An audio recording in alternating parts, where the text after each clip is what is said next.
I believe so. Okay. All right, well then I will bring the Ohio City Design Review for May 5th, 2022 to order. Nate, you can, I guess we'll call the roll and then you can call the first agenda item. All right, so Alex Frondorf, Present? Margaret Land, Present. Marika Clark, Present. Chris Lozier, Present. Doug Wall, and Antonia Marinucci will be joining us shortly. Okay, so our first applicant today is St. Ignatius, the field signage at Wasmer Field. And yeah, is the applicant here? I believe he is.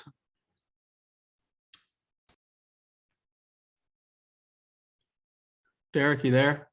I can see it. Yes, I'm here. Okay, all right, great. Take it away. Yes, so we met, I think it was 4 weeks ago, and the conclusion was a request for the reduction in the signage, as well as some other minor edits, if you will. So you can see that this is the original proposed size and what was presented. Here it is with the requested edits, 25% reduction, which actually really did make it, it shrunk it down. And you can see now that we believe it is now at the appropriate size, as well as the minor edits as far as the Gabor track, the Wasmer field, and all that. And then one final thing is we did look at all of our other signage that is around campus on the exterior of our buildings, and this is right in line with like our Magis Athletic Center, our MAC building, which was completed in 2019, as well as our Breen Performing Arts building. So now this is very consistent with all of those buildings.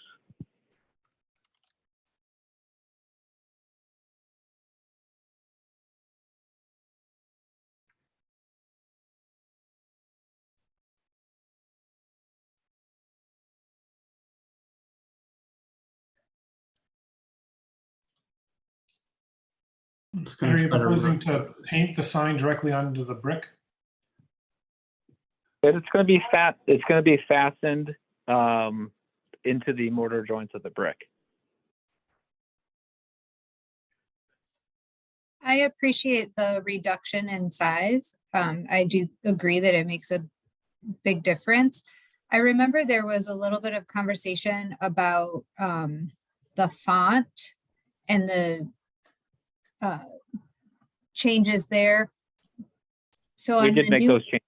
You did, yeah. So I was going to say, confirming the new one has like the all capital letters. I think that also reads more cleanly.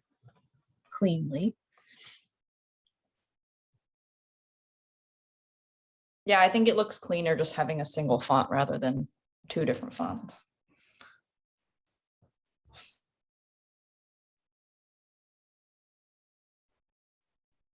Any other comments or questions, or would someone like to make a motion? I have just a quick comment relative to the positioning of the signage on that facade. Sure. I'm wondering if, to me, it looks a little squished at the bottom when it comes to sort of at the horizontal banding, and I'm wondering if, you know, what my colleagues might think if the sign were to be raised up slightly to give a little bit more breathing room between the bottom of the text and the sort of the white banding. Certainly, we would agree with you there, and if that is allowed, we would like to be on board with that. I completely agree with it. That was at least having that equal does make sense visually.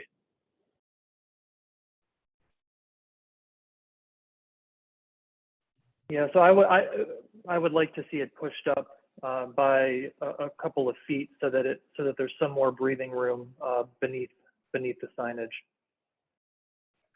I'd say if we agree on 2 feet, we'll move forward with that. Maybe just have it centered in on that wall above Agreed. that lower band. Mm-hmm. Easy enough. Yeah, we would be on board with that. I agree with that as well. Okay, so would somebody like to make a motion? Sure, I'll make a motion to approve, understanding that the sign will be 2 feet higher or centered within the wall. Is that what you want to say, centered Yeah, it's centered above that above the white line? white line. All right. Do I have a second? I can second. Okay. Then we will, I will call the roll. So Alex Frondor, Yes. Margaret Land, Yes, Marika Clark, Yes. and Chris Lozier. Yes. Okay, great. Thanks so much, Derek. Awesome. Thank you very much. Appreciate everything. Have a good day. You too. Thank you very much. Okay, so our next applicant is at 4009 Clinton, and I believe this is a renovation of a home. Who's here to speak to this? I can speak. I believe the owner's here as well, and I'm going to have to leave in a few minutes, so I'll leave Alex here, my associate. This house is on the south side of Clinton, and our addition happens on the rear. So if you, the house has already been renovated and it's fairly newly painted on the front, but it's covered in vinyl siding on the back. And if you go to the subsequent pictures, you see the addition is limited to the back of the house, and we're rebuilding the roof at the back over part of the existing house. We're just really adding a bedroom and a closet. It's to the left of the lower image, kind of right in the middle of the page, the plan of what we're doing. And then if you scroll down again, I think there's this is the 2 side elevations and the rear elevation. So it's we're basically extending the existing roof backwards, and the 2 side walls of the second floor straight back, and then cantilevering over the existing addition, that the porch sort of addition that's there now. And if you scroll down to the next images, you can see what the back of this house looks like now. Yeah, might as well go to the big picture. So we're gonna build out over that shed roof there and bring it up to the level of the main gable, and just extend the whole thing back, and then extend past the rear wall of that extension there with the railing over it.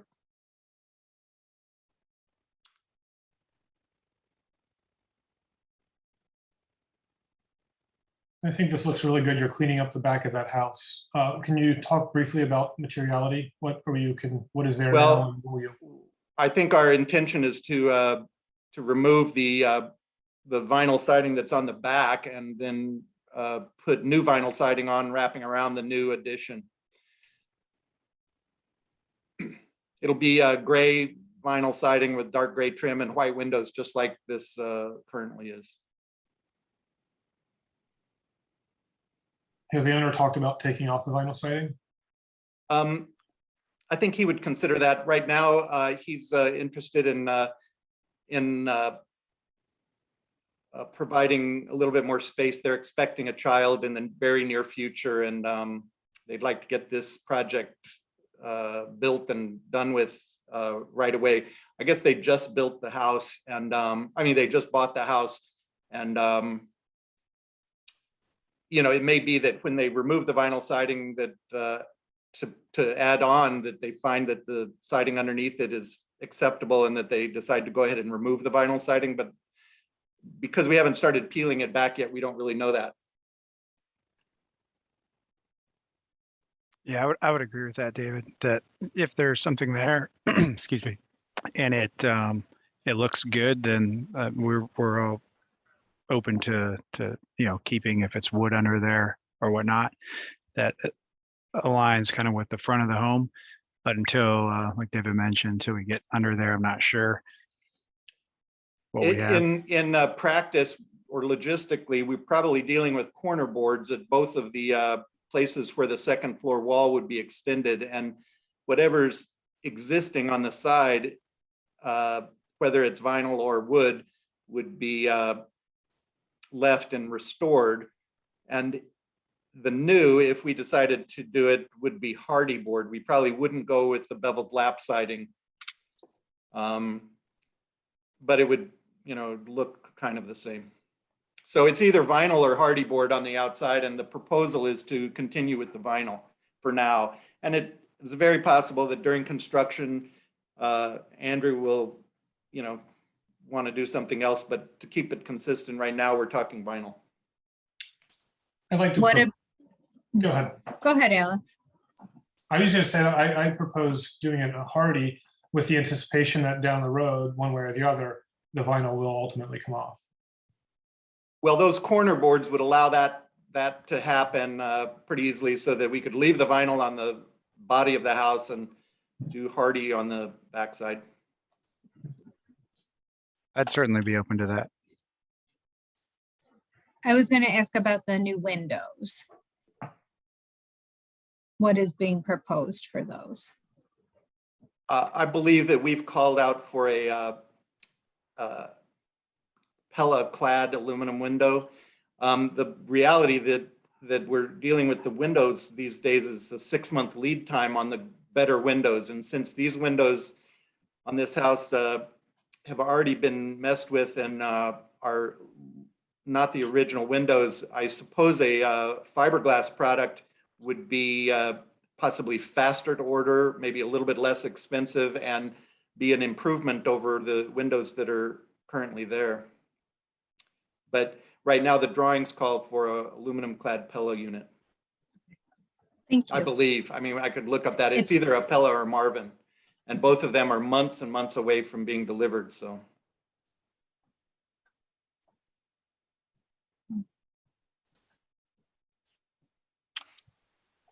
Any other questions from committee members? None? Would someone like to make a motion then?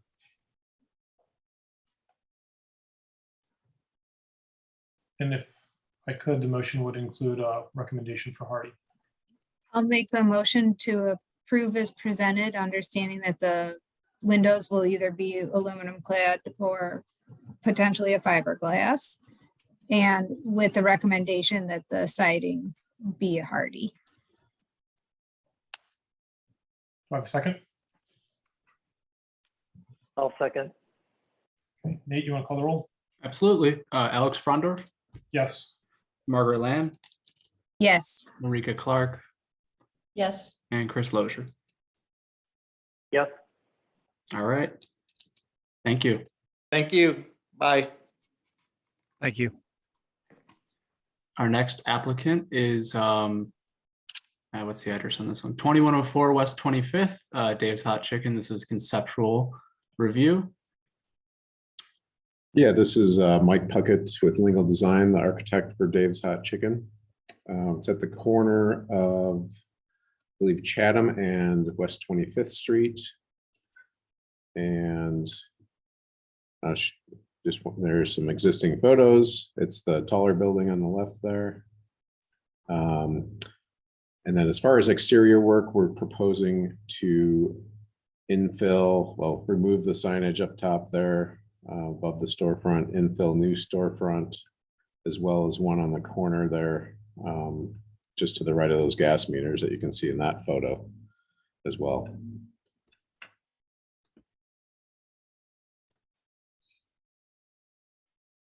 Yeah, there's the new infill there on the right. And we're proposing a anodized aluminum storefront, probably dark bronze or black. Pretty consistent with some of the other older buildings that have been refurbished along this block. The bottom could be a panel of sorts, decorative or not. There's the front elevation facing the street. And I believe there are some additional photos for this that were not included in the presentation. So if anybody's interested in seeing those, I can pull them up. Sure. Yeah, and there are some color renderings as well too in the presentation. And then I asked this of all people restoring storefronts. Did you go through the city storefront renovation program? We have not yet. Do you intend to, or? It's not Yeah, required, I believe that was recommended, yes.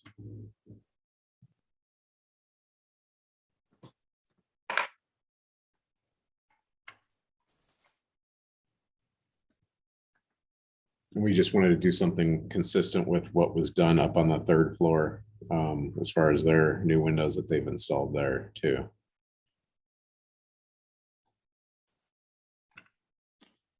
I believe that's all I had. I didn't see any. I'm happy to share my screen. I've got some additional information. We can't allow applicants to share their screen, unfortunately, but this is conceptual, so no vote will be taken today. So you can always provide those in the next presentation. Okay, I think in that first PDF you have up there in the top, the city package has most of the photos of existing and then kind of the colored elevations of proposed and some signage. Oh yeah, there we go. Yeah. Is there anything that shows, are the new windows already installed that you're saying, the upper floor windows? They are. You can see them, I know on Google Earth, you can see them. There may be some other photos. Nikolas, I think you sent some photos to them. Yeah, I did. And I think on some of those earlier photos further up in this PDF, I think you can see maybe. Yeah, maybe. Yeah, maybe it's Keep going up. Maybe not.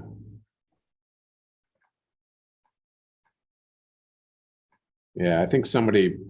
I sent some current photos of the building in last week. I can't remember. I thought, Nate, I thought I sent these to you. Do you have those? You can Yeah, that's what I have right here. Oh yeah, there's, so you can see that there's a loft or an apartment upstairs that has been done. Right.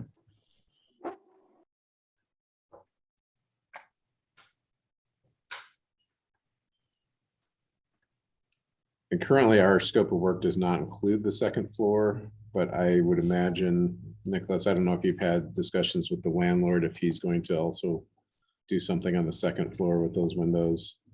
It's not a part of I have not had that discussion with them. I don't know what his intentions are. Obviously, he's created a space on the third floor, and I believe his intention is to do something similar on the second floor, but I don't have those details. Nate, could you zoom in on that historic photo of the building?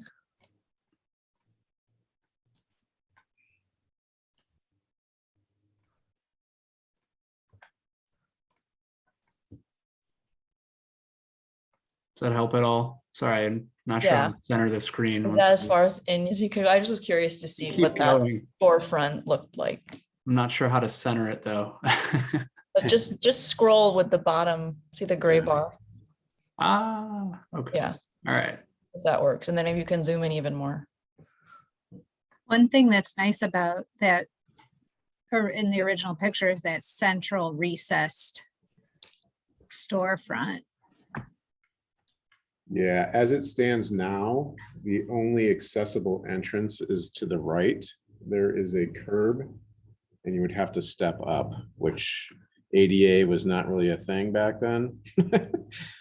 So we can't really do that because of the, there's a basement in this building and then there's a curb. You'll see, if you think you can probably even see it without zooming in anymore, but there's a curb right at that central entrance, and then the sidewalk kind of slopes up to the right. So really our only accessible entrance is on that right bay, which is why we're proposing it over there. Oh, I mean, things could be done with grade a little bit. So you're showing the entrance on the right and you're showing the door to the right of a brick pillar, which doesn't appear in that image. Do we know anything about that? Is that still there? Is that to be built? It's hard to tell. Our main entry door would be to the left of that far right brick pillar. Right, but in the image, if you scroll down, Nate, I think it's image 9. Yeah, there's a Keep going down. There's a brick pillar to the doors to the right of it. I think that's what I'm looking at. Yes. So is that there? Is that proposed? What's going on there?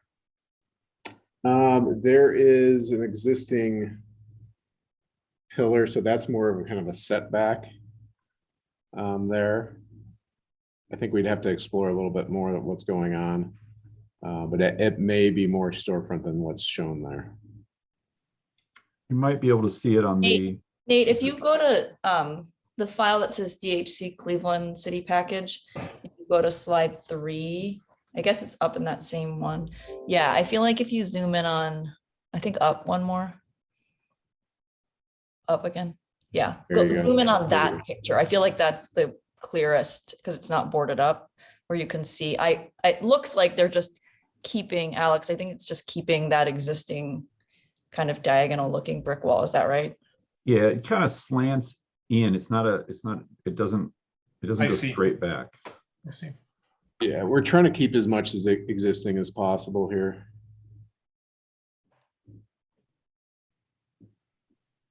Except for the signage above there. And removing all the metal panels above. And does the that kind of protruding like marquee awning thing, does that stay, or that is No, we would remove that as well. I think with the inset entrance there, that should have enough coverage for the entry. And I don't know that awning really goes with the architecture of the building anyways, the existing building. So we're proposing to remove that.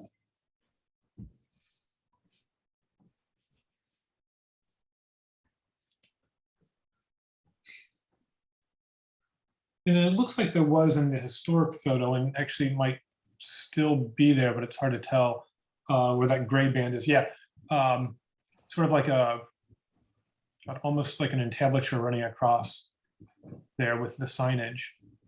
Do we know if that's still part of the building? It's likely a metal C channel there, Okay. acting as, lintel.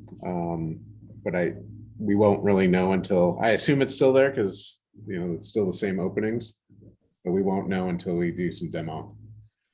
But yeah, I would definitely, keep that if it does exist there. Yeah, and then I don't know if you're asking us to opine on it today, but if that's still there, I think the sign would be better utilizing that historic feature, because I think the sign that's currently proposed needs adjustment. Yeah, it would definitely shrink your letter height if we were to put it on to that Right. portion. Yeah. And I don't believe that's an illuminated sign there in the original photo. I know Dave's would want to illuminate that, so it would be a challenge to get through that steel lintel, but you might be able to figure something out.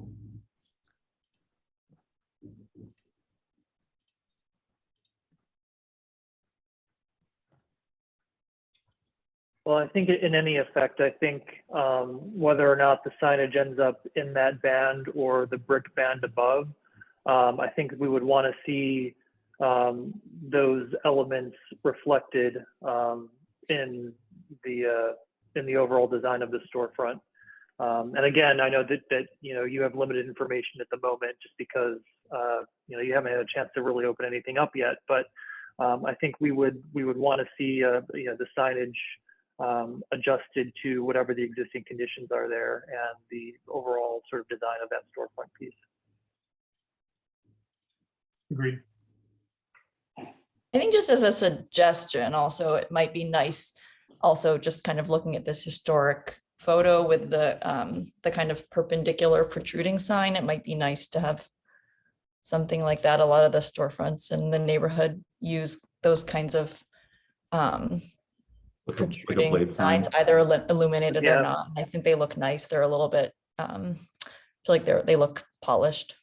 Yeah, the current sign package is proposing a kind of a small circular blade sign off of that corner pillar. Yeah, okay. I didn't see that.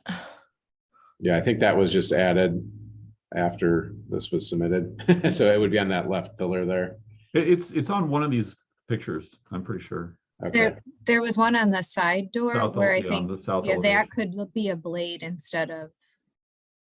And if Oh, there's, there. that's Oh, I see. supposed to be. Well, no, there should be another one. There was one of the drawings I saw showed that one there, and then also a blade coming off the front. I don't know why it's not on this one. And then for the knee wall, what material are you proposing there? That could be just an opaque metal panel there. We could do something decorative, like a pressed metal panel in filling that storefront Yeah, to kind of mimic the. exactly. That's what I was Yeah, wondering. like alumni week, like for us, like right now, and like, leaving.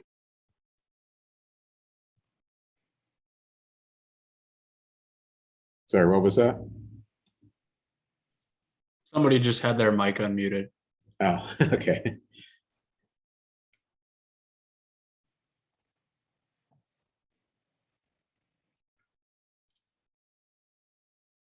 I mean, personally, I'd probably advocate for just plain black over bronze. But if that's something you're still exploring, I just feel like bronze can be, there's so many different shades and some look nice and some look a little weird. So that would probably be but I know you guys are still looking into what exactly you want to do.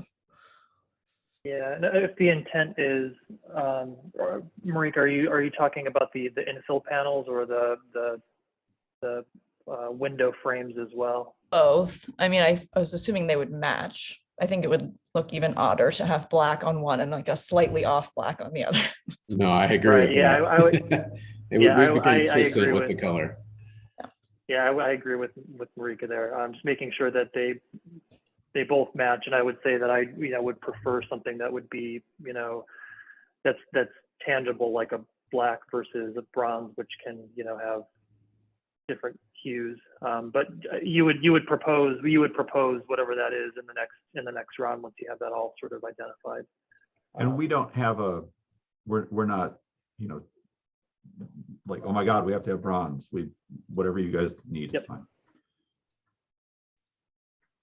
I agree with black being the preferred way to go. I guess one other just question I have, I don't know, just looking at the historic image versus this new design, the storefront, just like the ratios, would you say they're consistent with the kind of glass and division and knee wall ratios in the historic storefront? They look a little different to me, and I was just kind of wondering, like, is that an easy thing to kind of just check kind of where the knee wall looks a little bit higher in the historic photo.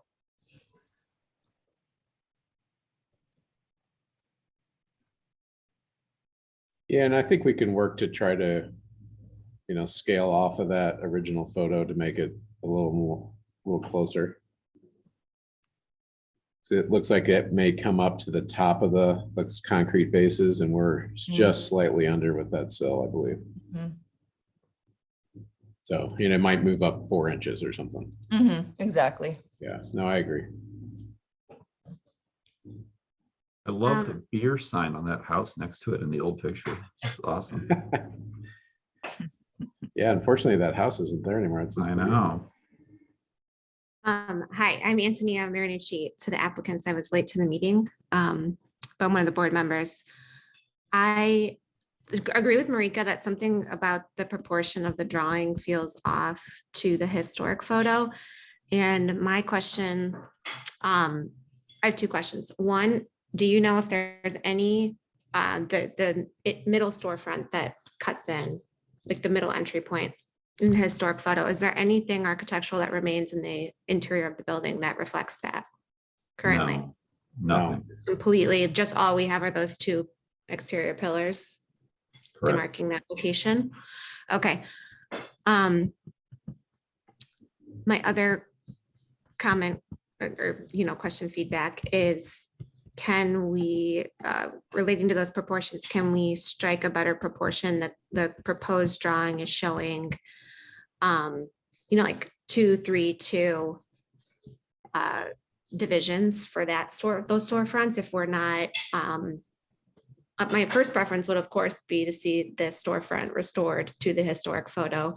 But if we can't task you with that, can you investigate perhaps the glass proportions of the original photo, which looks like much broader panels, or maybe even like a budded glass to appear to take that entire window's capacity.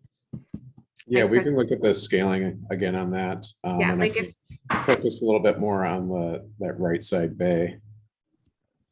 Yeah, just the historic photo looks like these are just massive, clear, massive storefront windows. Yeah.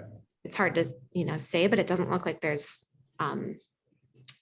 versus like, separate storefront pieces. And maybe from a cost standpoint, visually, it can just be like a budded glass, but the frame is hitting that historic proportion because we have at least those 2 bays on the south end of the building, the side and the front bay on the south corner are intact relatively. And then we're going to modify the 2 northern bays to accommodate that new entry point. But I think my preference would be to better match those historic proportions and glazing, a more continuous glazing effect versus a storefront that's broken up.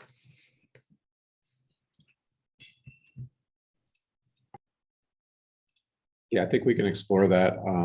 Nick, I think the landlord is to provide the storefront on this one for the work letter.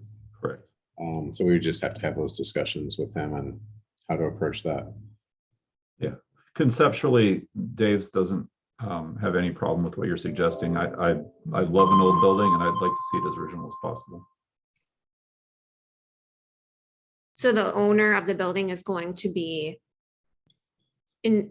I guess, conducting the storefront renovation? Correct. That's in their scope of work. Got it. Yeah, and I would just suggest, as the process continues, and if you have the opportunity to investigate a little bit more what does exist there that could be historic, if you can retain any of those historic elements within the overall design, that would be greatly appreciated. Because it looks like there might be remnants of the 2 sort of columns that are closer to the center. If you look at if you zoom in real close to one of the current photos, it appears like there might be something there. It's painted red now, but there might be something there that exists from the original. So I would just recommend that if there are components that appear to be historic, that we investigate, or you investigate, that, and if they are indeed, to incorporate them into the proposed renovation. Sure, I think those are structural columns anyway, so there's a good chance those have to be there regardless. Right. But poking around inside, when this was redone into, what it has been, the furniture place, it was pretty brutalized in there. They kind of ripped a lot of stuff out, unfortunately. But we'll absolutely do that. Yeah, I can see some fluting on those 2 columns that you're talking about in the current photos on Google Earth. So there may be something there as far as those are concerned. It looks like the original concrete bases may be there as well. So we could certainly try to utilize those if they are there. The more I look at this, the more I wonder if we shouldn't try to emulate that historic photo and to replicate the storefront. If the main hesitation there is ADA accessibility, that curb can be cut into. There are ways around that and to remedy that. We have that wonderful photo, and if we're going to get all this trouble to restore it, why not take it back to what it was? I mean, you're essentially only doing it in very similar ways. You'd just be adding that bay and the door in the center. Mhm. Since you're going to be taking it all out anyways, and you were starting from essential scratch, but we're identifying all of these wonderful historic elements. Why not just restore it to what the photo shows? You're doing the knee wall, you're doing the glass, you're doing the transom lights, for lack of a better term there. The cost is probably very comparable. And I think that's something that the storefront renovation program has seen now multiple times. We've seen that type of adjustment made on other buildings. So I think they would, if you're planning on working with them, you know, they would be able to present you with previous cases where this has happened. And Yeah, I'm just not sure how we can get a ramp and a landing in that limited depth there. Well, we've done this with other buildings. On Church in Detroit, there's a key bank there. There's plenty of other historic buildings that have been retrofitted to comply with the ADA without too much headache or hassle. I'm just saying it can be done. It's not a, you know, it's not all that onerous.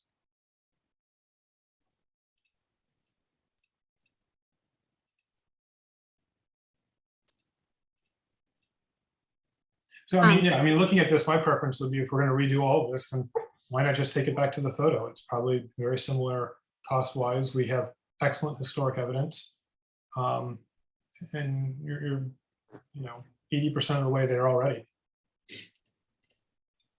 Do we have representation from the Marins in the meeting right now? From the what? I'm sorry. The Marin family, don't they own this building? Yes. No, I don't think they're on here now. So, and I apologize, because I missed the front end of your presentation. Are you guys representing Dave's Hot Chicken, or are you the architects? I'm with Dave's. Yes. Okay. with theirs. Michael's with the architects. Okay.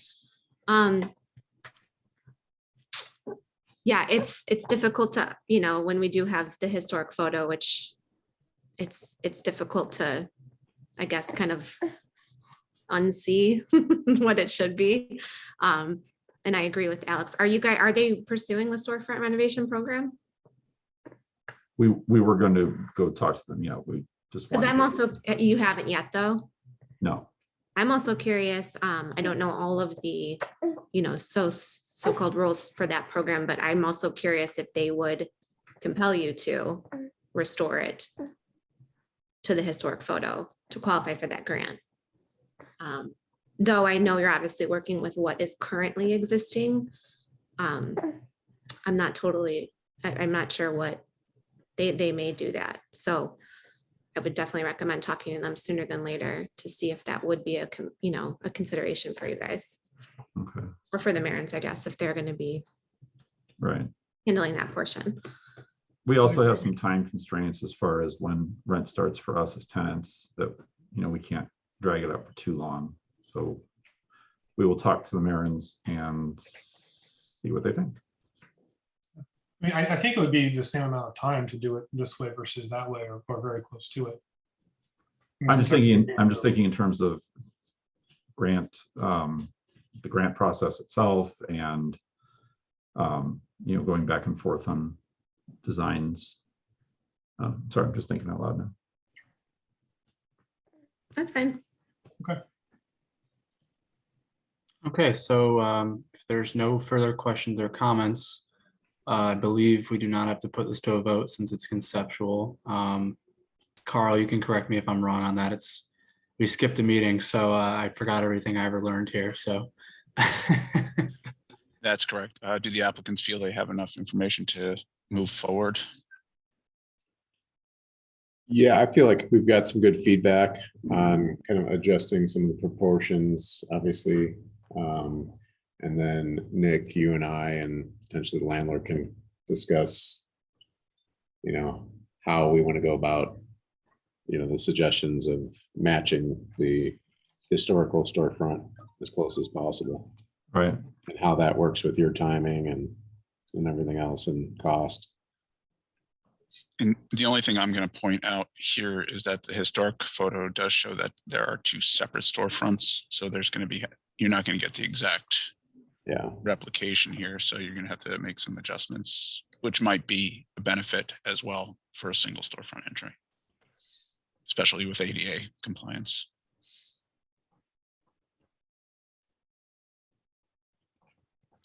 All right, well, thanks so much.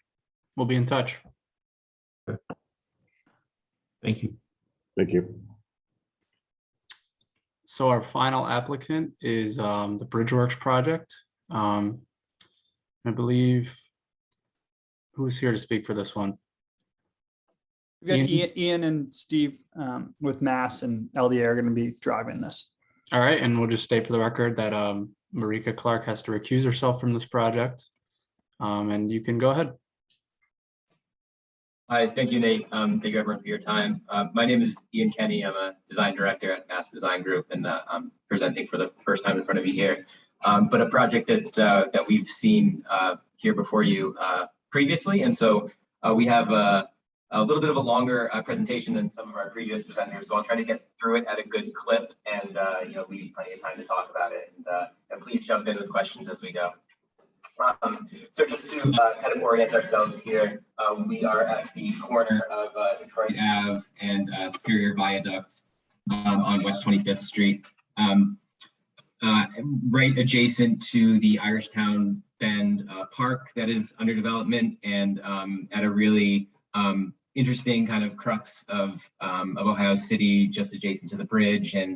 And we have the opportunity here to make a development that that really helps to bring together the fabric of Lakeview Terrace of Ohio City and connect back downtown. So we're really excited to present the updates we have here.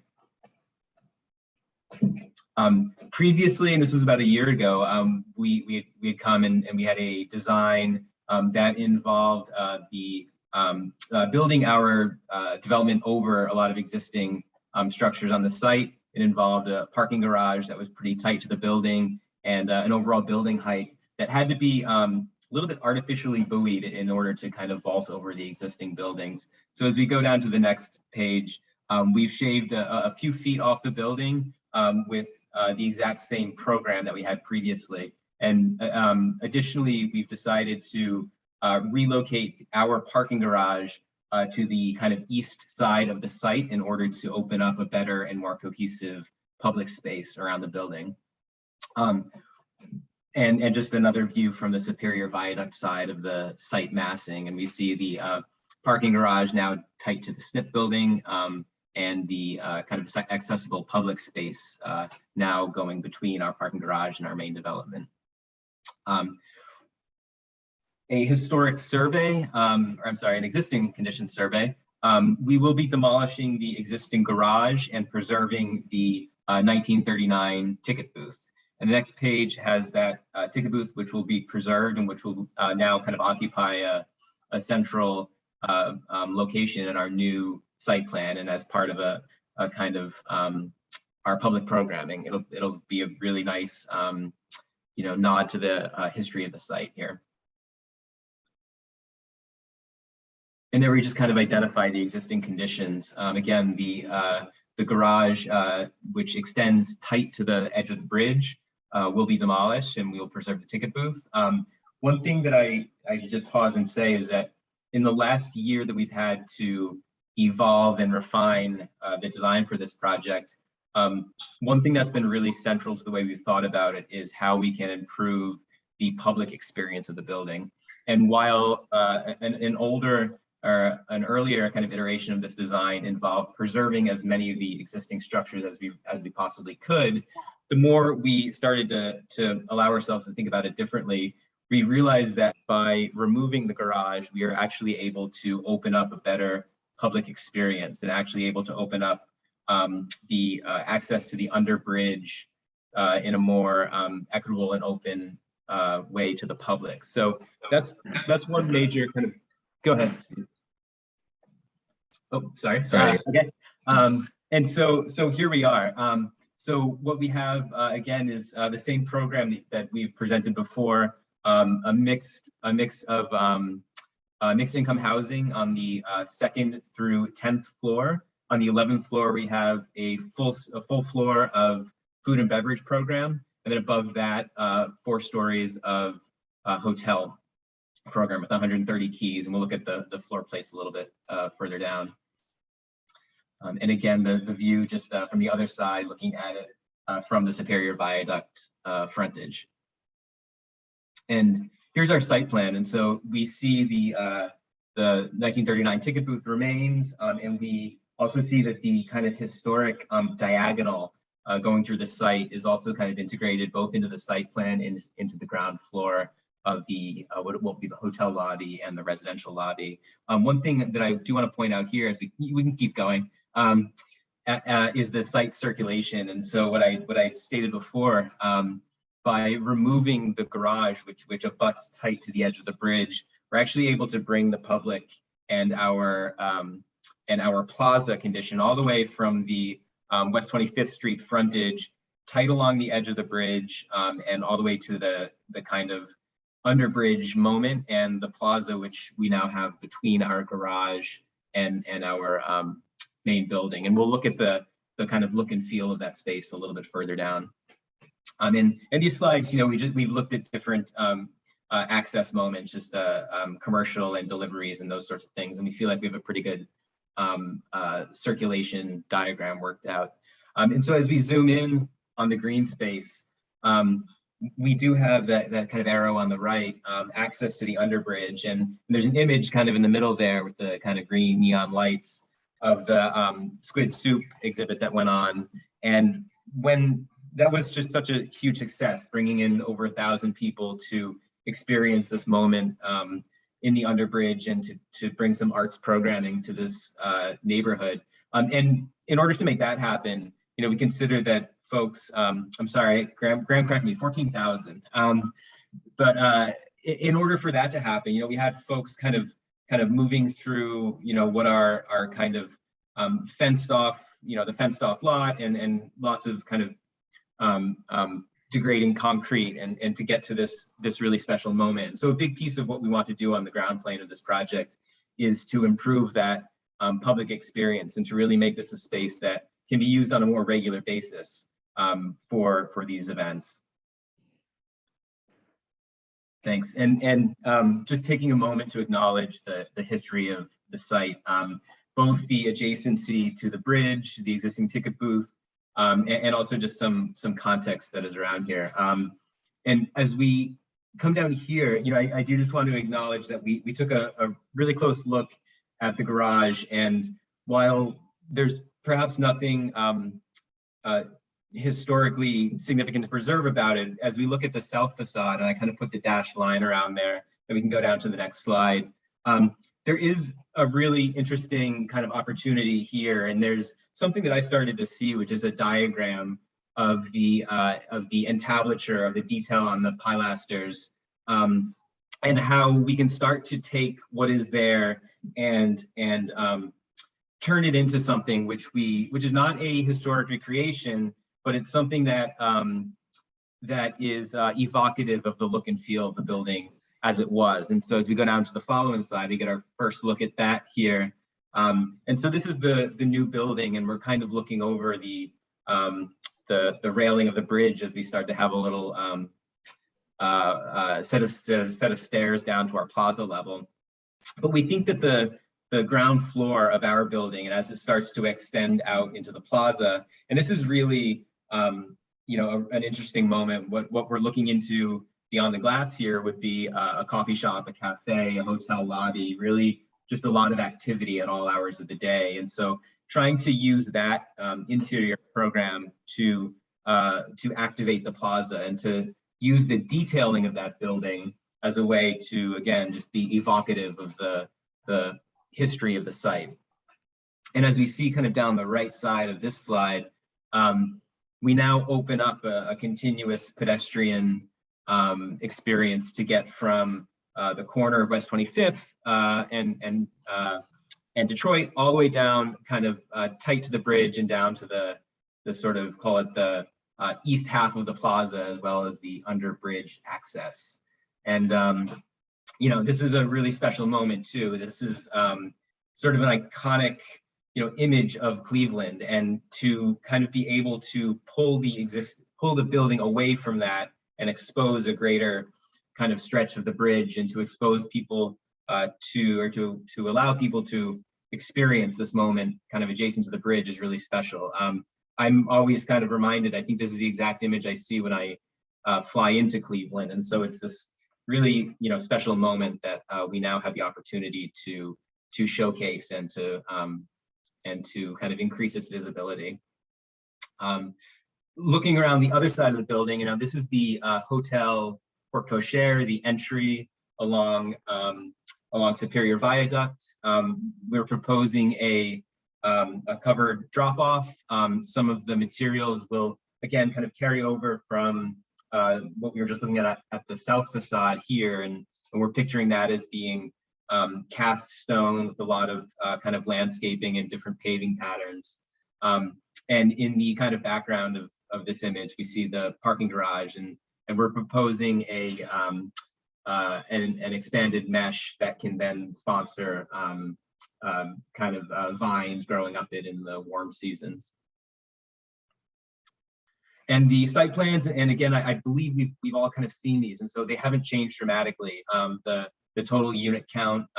One thing I will say as we stop at the 11th floor, we do have this really wonderful, again, food and beverage program, an outdoor terrace that prioritizes, as we see, we call this top of the page here, a view out to the lake, and as we go kind of page right, a view downtown. And we've even kind of carved out the restaurant's envelopes, that there's a moment of kind of covered outdoor space to really extend the seasonal use of this. And that again gives you a really beautiful view of downtown.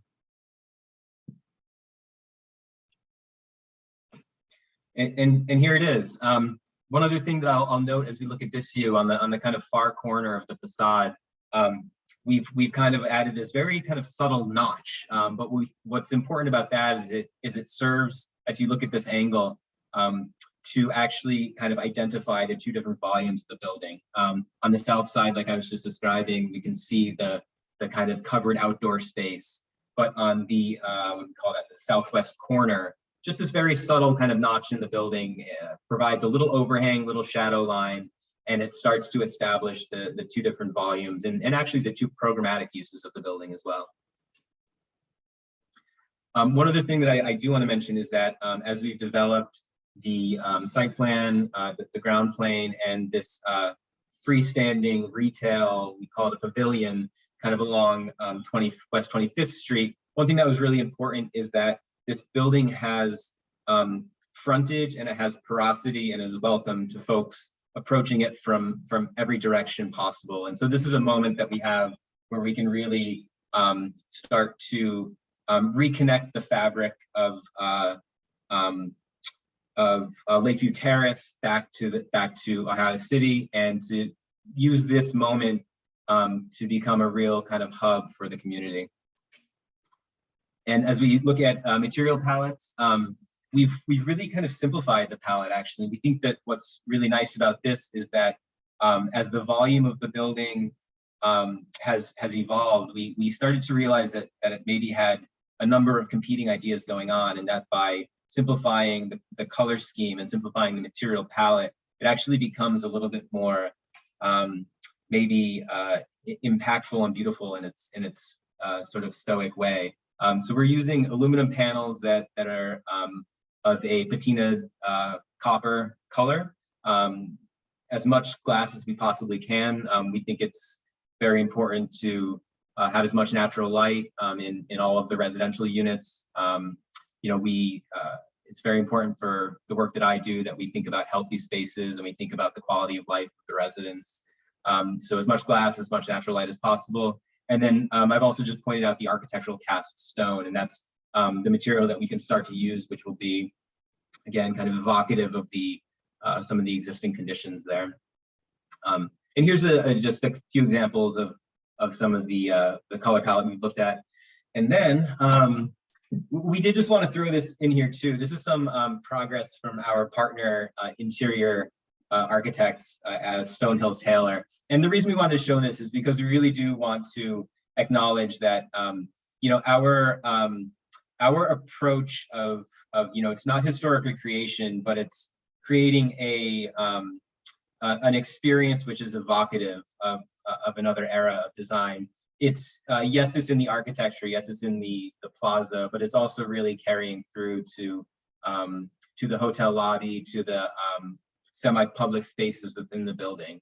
This is something that we think is a moment to really tie it all together and to make the development as a whole both forward-looking, modern, a moment to really bring the community together, and also as a tip of the hat to the different eras of development that have been in this neighborhood and within Cleveland.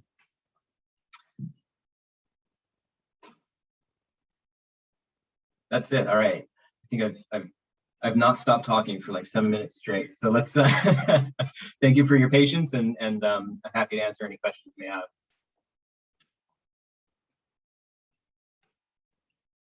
So I'll start with I guess with the demolition request. We can go up to slide, I forget which one was. Yeah, right there. Perfect. Thank you.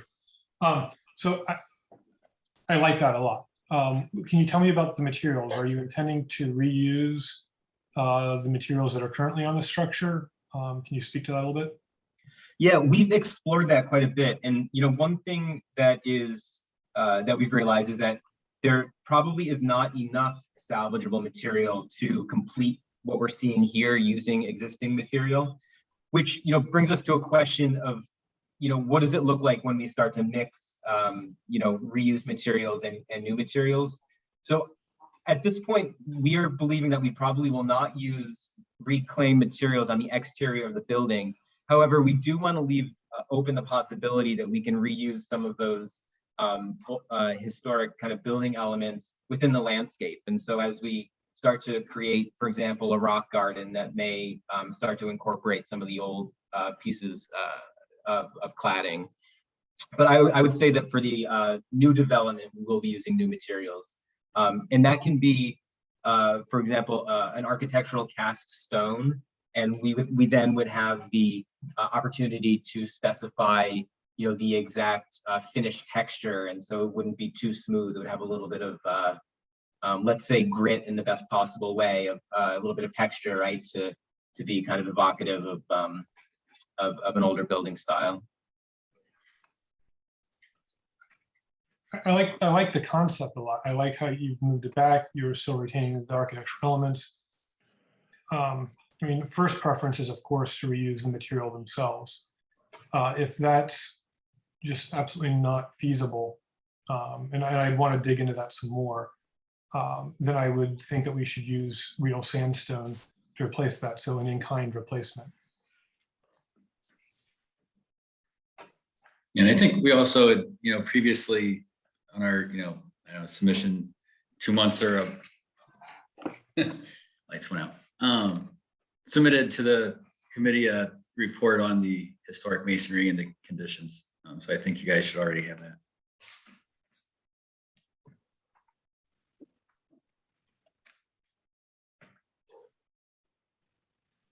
Nate, did we get that? I don't remember seeing it. Did I miss it? That wasn't included in this presentation, but it's very well possible a few months ago, as he said. Yeah, it was the previous. Yeah, and I do remember that, and I can resend that out to all of you. Were you guys able to confirm that it is sandstone and not a cast concrete? We did not specifically do that. Well, I would recommend, if you are going to recreate that, answer that question, because if it's cast concrete, then I think that, to Alex's comment about recreating with the same material, with like material, that would probably be a good one to answer.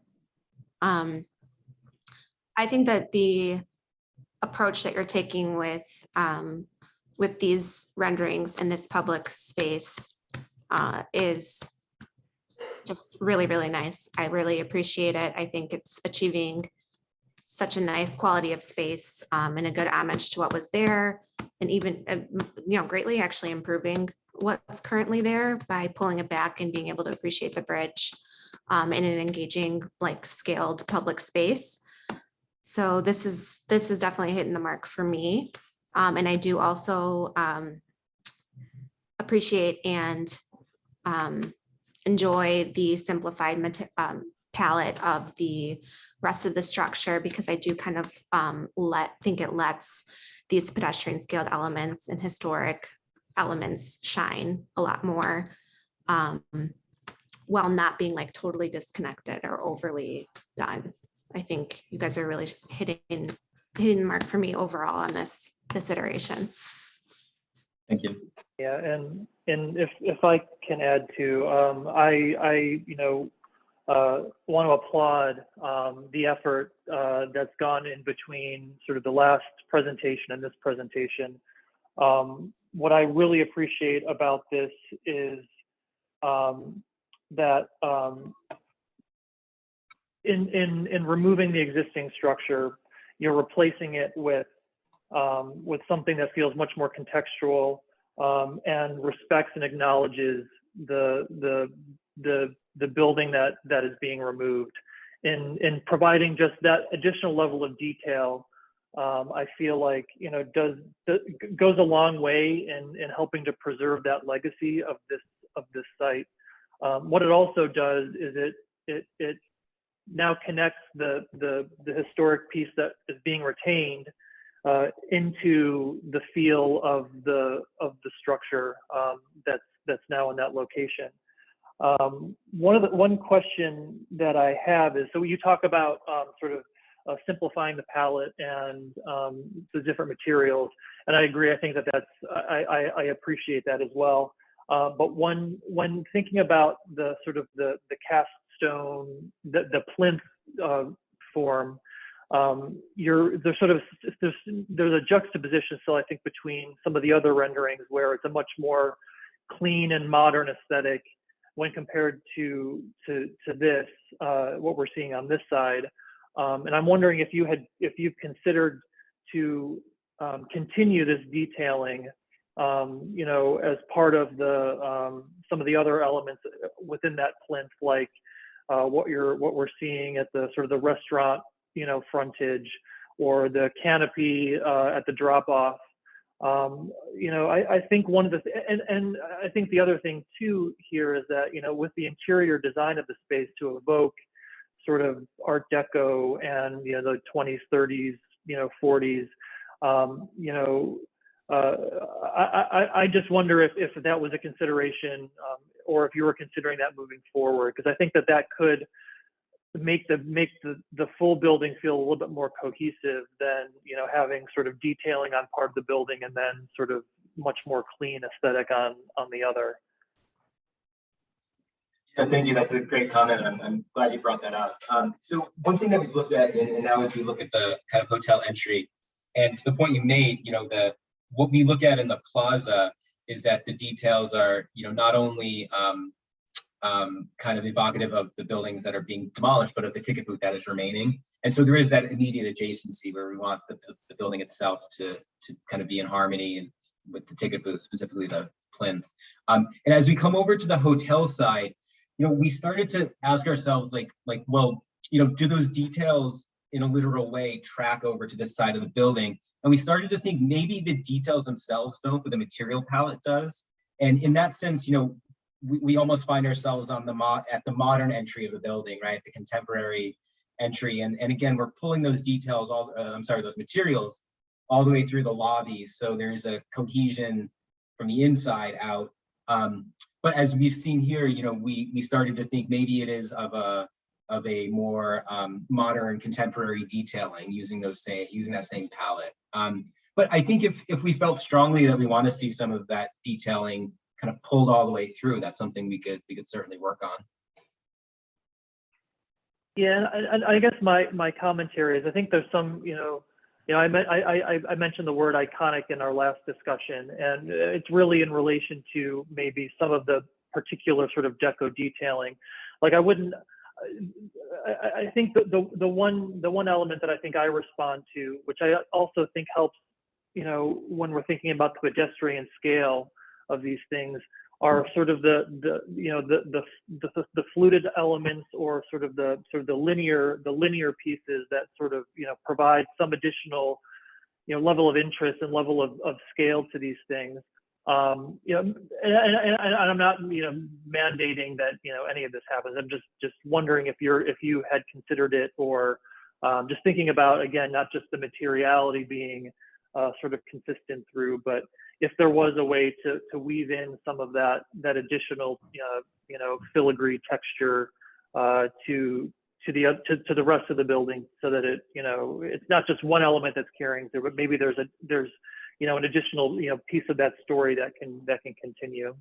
But I think that this is I feel much better about how this has progressed over the past couple of weeks. So I appreciate really taking our comments to heart and looking at this through a more contextual lens.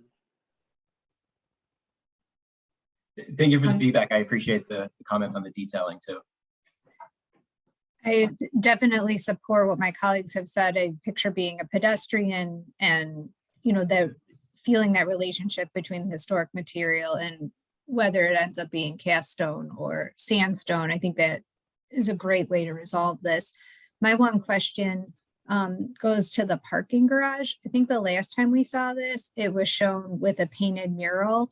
And this time it looks, I'm looking at page 10, it looks like there's like a green screen.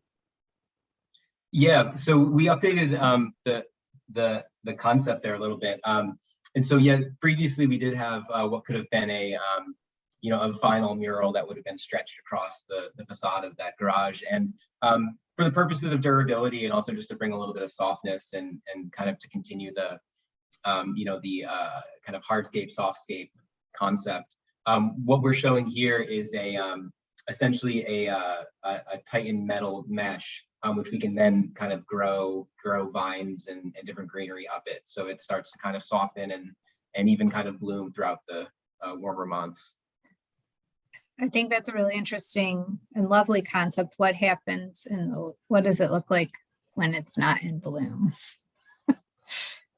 Yeah, and that's the reality of it, is that in the winter, those vines will go dormant. And I actually have some interesting examples. Now I wish I'd put one in here, but they kind of remain in place but go dormant, and then kind of come back into bloom in the spring. And so it is certainly you notice the changes throughout the season, and maybe another way of looking at it is that when it goes dormant in the winter, it makes the bloom in the spring that much more special.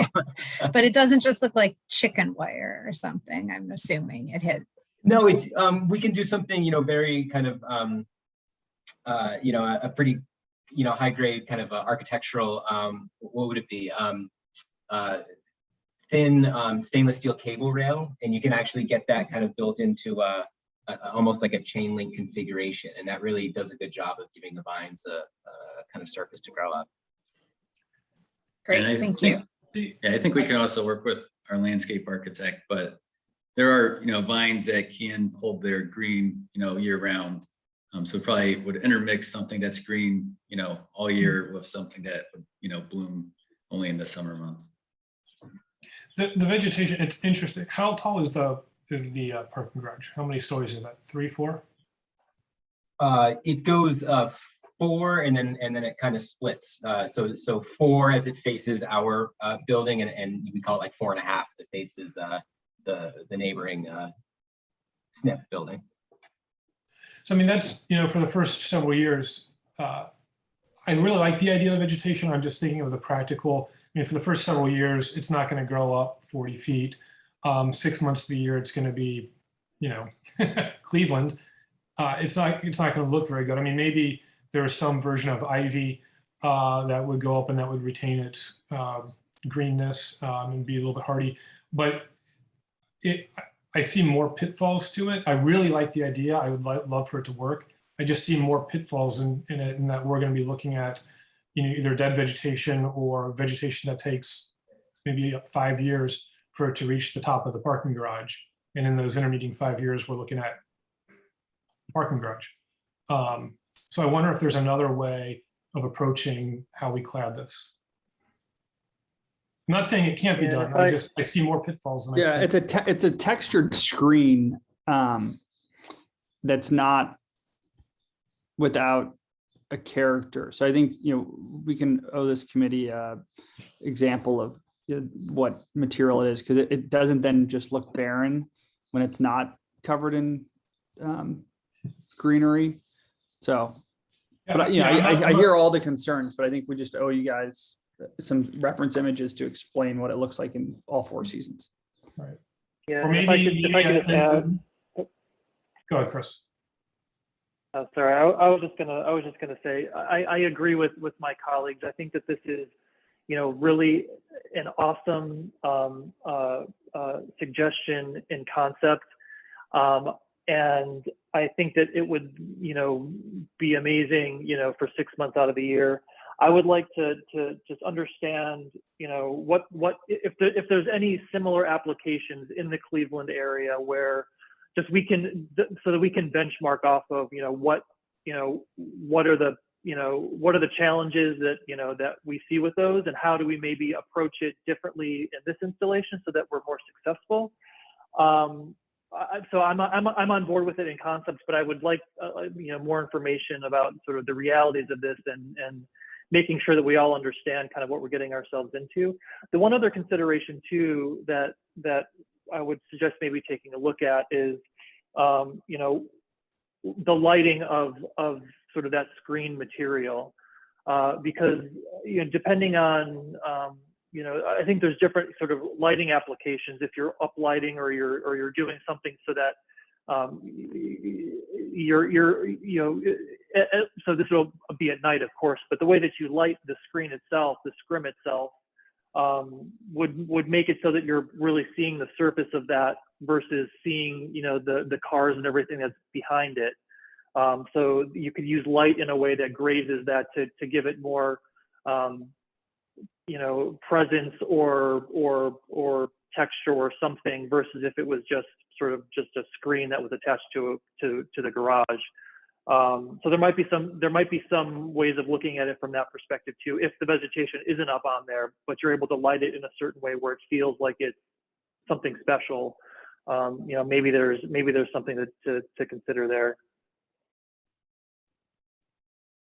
Yeah, absolutely. And just as we're talking about it, the other thing I'm thinking is, Graham described kind of a screen that has a certain texture to it, and the screen itself could be painted, and so we're not looking at necessarily anodized steel. We're looking at maybe something that has an interesting color to complement the building, and then as the greenery grows up and recedes, it just turns into something different in the summer. But we're not to the point we're making here, I think we're not neglecting what it looks like the other 6 months of the year.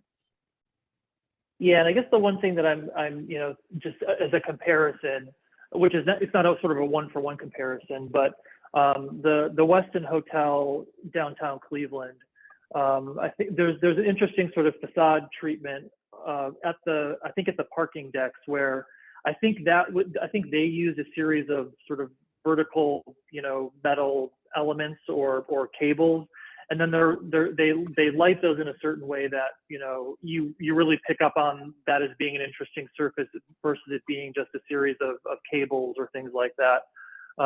So as a reference point in my head, that's kind of where my head is at. But if there was a way to whatever the material is to allow for vegetation to grow on that as well, I mean, that might just be another element that sort of enhances or thinking about that as an opportunity.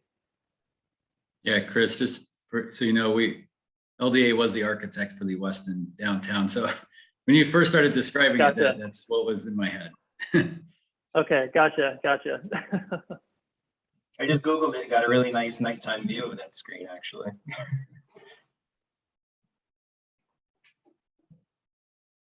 And then a couple other things on my list here.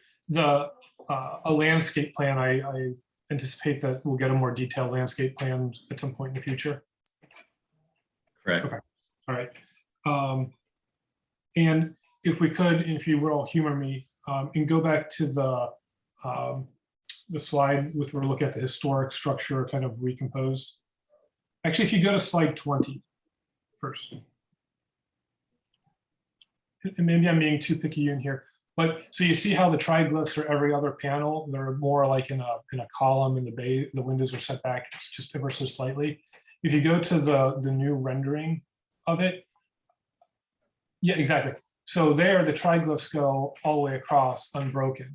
And I think we're to really pay attention to the detail of that building and to really capture what it was doing. I think we need to emulate that here. I'm not saying this is final or you're done, but I'd like to see those parts, maybe one panel set back ever so slightly an inch or two, the other, so there's some shadowing. So you get that the triglyphs are every other panel and not across the board.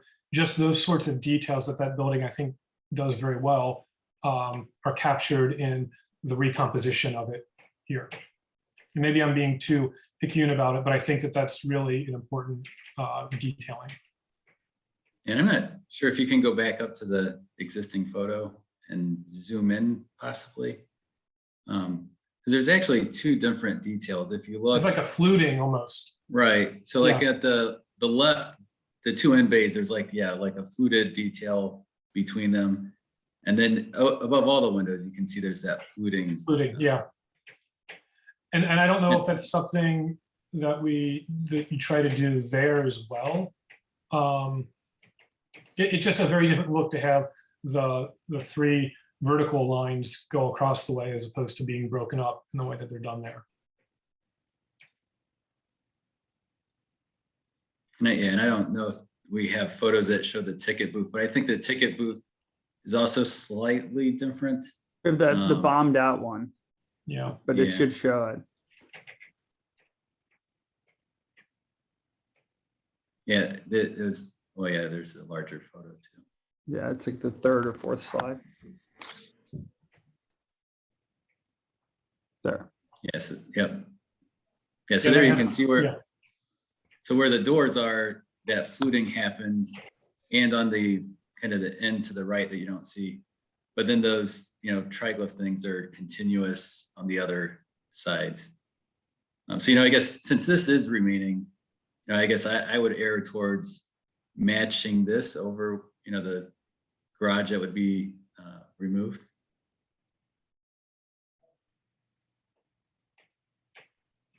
And then, they were built, a little bit separately. This was built in 1939. The other one was built, a couple years later.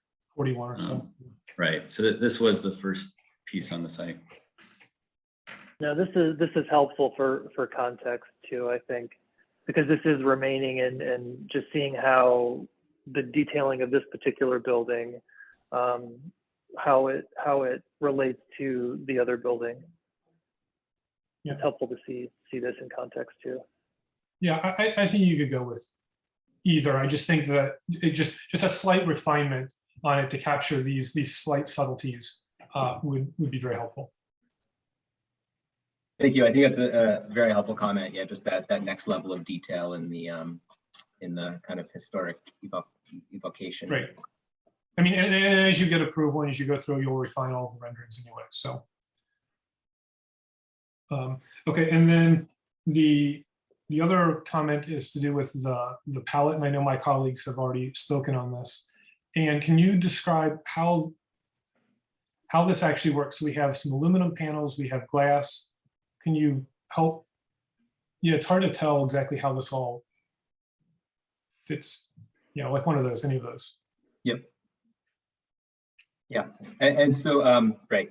So the palette is again it's quite simple, quite kind of streamlined, and I think the one thing that I can point out here is maybe the kind of lightest kind of patina green panels we see are in fact the aluminum wall panels kind of on the elevation, and then there's like a middle tone of panel, and because we have certain areas of spandrel glass, we have the opportunity to back paint those, or to kind of paint the wall that will kind of immediately abut the back of that piece of glass. And so that can be of the same color, of the same family. And so we have the opportunity to either give it just a little bit of a tonal difference for some extra depth, or to really try to match it in order to kind of make the building look as cohesive as possible. And then the kind of vision glass, which is going all the way through. And of course, with that, we perceive that as being a darker color when we look at it from a ground floor perspective. So the building kind of as it comes together is an aggregation of these aluminum panels, the spandrel panels with the backing, and then the vision glass. Okay, so you'll have basically 3 different tones. You'll have the glass, the back painting, and then the aluminum panel itself. Yeah, that's it. Okay. The one thing that this is evocative of, and perhaps this is an unfair thing, but that's where my mind goes. There's a building on the corner of East 17th and Superior downtown. It's the, what is it, the Job and Family Services building, whatever. And then there's a church right next to it, much like there's St. Malachy next to this. And one of the things I'm concerned with is that this building age well, and that it has a certain degree of timelessness to it. And looking at that building, it doesn't, and I know that there are many differences. I'm not saying they're a complete comparison. Is that the colors can be evocative of a certain period or a certain time, and they don't always go the distance. They don't always last. And so when I look at that building, it's a bit like, that's not standing the test of time very well. And my only concern here, the massing of the building, the position, all that's perfectly fine. It's just the color tonals, the greens there. I don't know if that's all. Yeah, the building you referenced, the Health and Human Service building. Yeah. That's all a mono shade, so that's all glass. And I think the idea here is you've got that kind of coppered patina that is a timeless color. And I had a little bit of follow-up questions when we chose it, because the reference image being, if you just scroll down to the next slide, you've got the same material used to bridge quarter phase 2, the new construction with the old painters union, and is like, but it's not a patinaed copper. We think of the St. Ignatius roof towers of St. Ignatius and that color in the West Side Market. But then you also look at things like the Fountain of Eternal Life, which is not a copper statue, but has that same color. I would say the vibrancy of that has, that's the statue in front of Key Tower, does have a timelessness to it. So, and it's not a copper material, but it does evoke that same sort of color. So something I've thought about a lot too.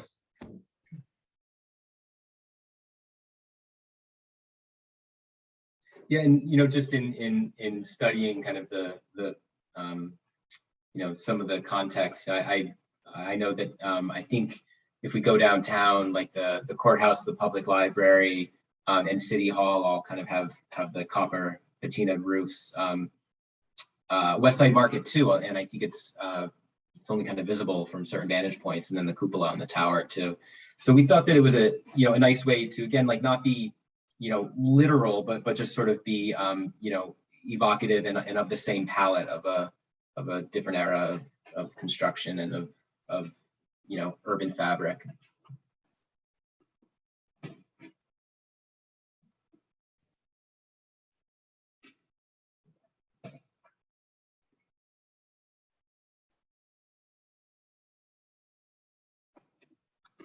So if there were no further questions or comments, and I'll hold if there is, would somebody like to make a motion? I believe we need 2, one on the demolition request and then one on the approval of the new construction. This is a concept review of the new construction. Gotcha. So we only need 1. And Nate, do you want to share that photo I just sent you? I just want to see if I just happened last month I was down in Houston and took a picture of I think what you were describing as your green screen for the garage. And tell me if I'm wrong on this one, but hopefully.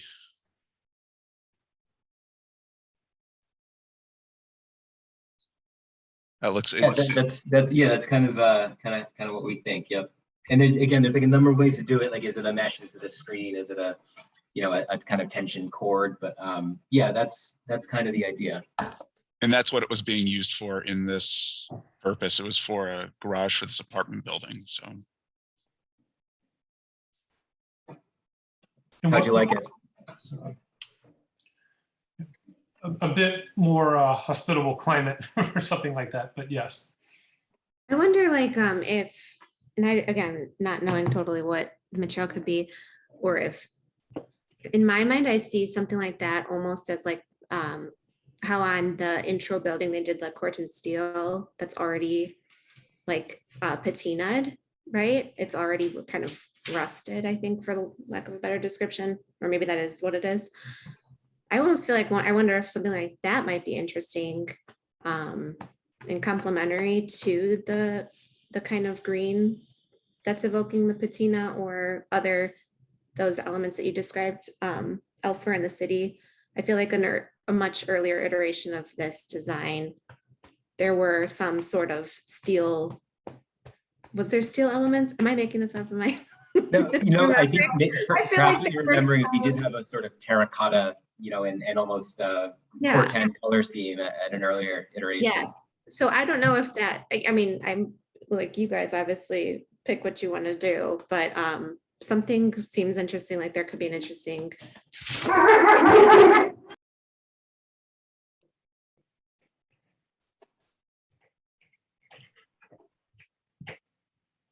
And I guess, yeah, are you talking about that in like the grid pattern of the, like, this has like the structural grid, which is the thicker. Is that where you're making a note of? Sorry, the mailman arrived at my house. Can you repeat that? Like the structural grid, you know, having in, you know, like in terms of instead of having what this looks like, which is like a brushed. Yeah, I don't mind what's here. I just mean like in terms of the question of during the off months for vegetation, like, is it just an interesting and contextual texture like that? Yeah. I don't know enough about these products or what's even available. I mean, this is just me kind of like, when you were describing it verbally in my head, I was like, oh, what if it was like a corten, like there was some sort of texture. And I know that that's not necessarily relating to what you're doing with the building itself, but you know, we're right at the entry of the flats. And of course, there's a historical context and with steel and all of, you know what I mean? You guys know what I mean. Sorry, it's been a long week for me. No, thank you. I think that's a really interesting point. And I think, you know, maybe even to bridge it back to another kind of piece of the conversation is that if this mesh, you know, is both of a color that we kind of think ties everything together, and then, you know, in the non-growing months, it does have that presence. I think that could be really beautiful. And then as things grow up, it sort of changes through the seasons.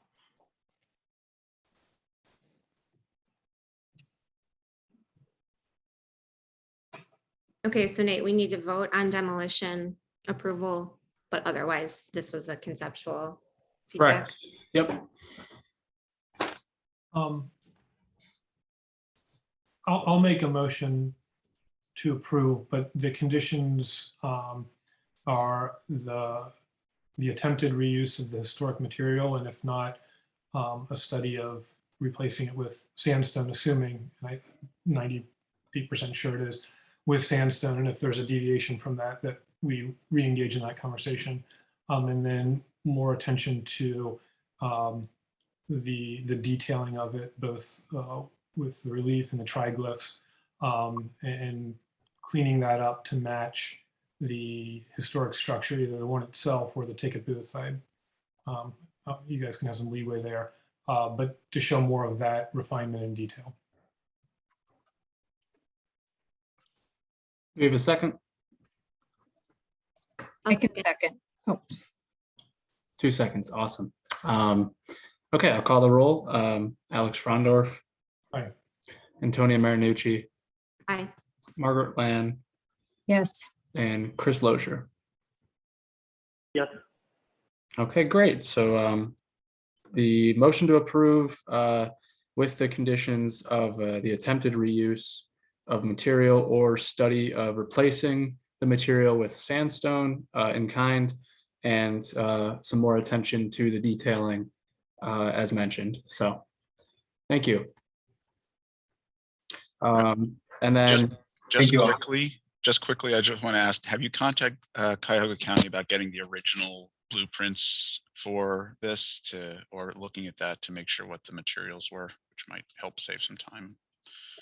I know Steve, yeah, you can talk to our work. Yeah, the drawings we have are from the 1970s edition. We don't have the original garage building drawings.